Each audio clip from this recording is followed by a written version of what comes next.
Smoke rises from the ruins after another night of Israeli airstrikes. Atop the rubble, a man first salutes, then embraces a photograph of the assassinated Hezbollah leader.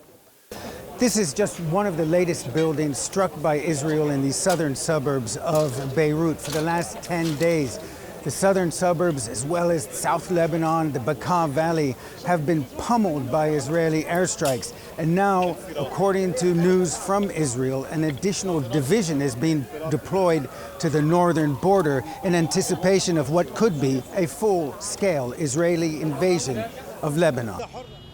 Most inhabitants of the southern suburbs have fled elsewhere, yet some, like Mohsen Abbas, insist on staying put. My family left, but I'm staying here, he says. They're bombing. Normal. What else could happen?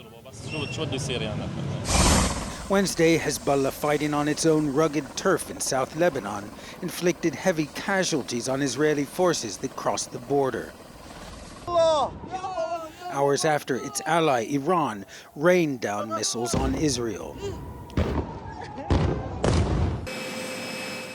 President Biden viewing the devastation from the air because conditions on the ground are too difficult for him to move around in vehicles. He flew over towns that are almost completely gone, residents isolated and desperate, roads pulverized by flooding and landslides. It's going to cost billions of dollars to deal with this storm and all the communities affected. Hurricane Helene is now the second deadliest hurricane to strike the U.S. mainland in the last 50 years, behind only Hurricane Katrina in 2005. Hundreds of people are missing. This river, the Nolichucky in northeast Tennessee, surged at 162 times its normal rate in the aftermath of the storm, officials say. What we've seen is a historic situation unfold in East Tennessee.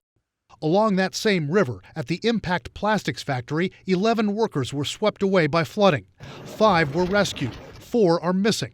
2 are confirmed dead, including Bertha Mendoza, whose husband spoke to reporters. The last time she spoke to me, she told me, "This is getting ugly. I only want to tell you one thing. Tell my kids, understand, that I love them very much." Tennessee state authorities are now investigating the company which runs that factory after some workers said they were not allowed to leave in time to avoid the storm's impact. The company says it dismissed employees when water began to cover the parking lot. In Buncombe County in western North Carolina, where the city of Asheville has been ravaged, more than 50 are dead, and officials say they're still in a search and rescue posture several days after the storm's impact.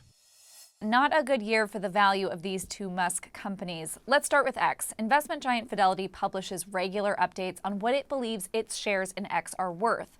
When Musk first acquired what was then Twitter in the fall of 2022, Fidelity estimated its shares were worth $19.6 million. Today, it says those same shares are worth just $4.2 million. What that means is that Fidelity believes the value of X has fallen by around 80% since Musk's takeover. Musk paid $44 billion for the company. Fidelity believes it's now worth just $9.4 billion, less than 2 years later.